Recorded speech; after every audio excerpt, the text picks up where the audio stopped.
This one we have a blow-up version of a renal pyramid with part of the cortex. And so when we do that, we can see the actual nephron structures, which is the functional unit of the kidney. And here we're looking at two nephrons, all right? So what you're seeing here is the first part of the nephron, which is the glomerular capsule. And you may remember that the glomerular capsule and the glomerulus together is called the renal corpuscle. And the rest of the nephron makes up the renal tubule. Now you are responsible for knowing each part of the nephron. This part is the proximal tubule. This part right here is the nephron loop, and it has two parts. This is the descending limb, and this is the ascending limb.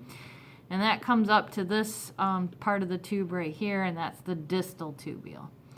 The distal tubule will connect to a collecting duct, and the collecting duct will bind to several distal tubules of nephrons located within the kidney.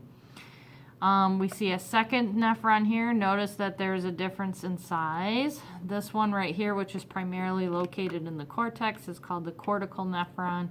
And this one over here that extends way into the renal medulla is called the juxtamedullary nephron.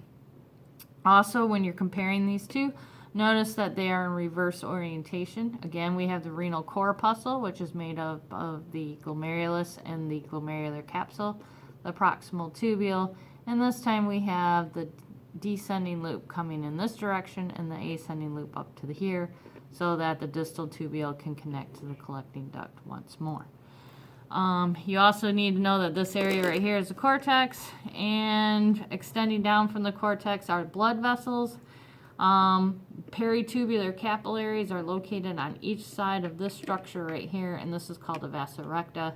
Vasa rectas are usually located over a nephron loop, but for identification they had moved it over to the side. I think that's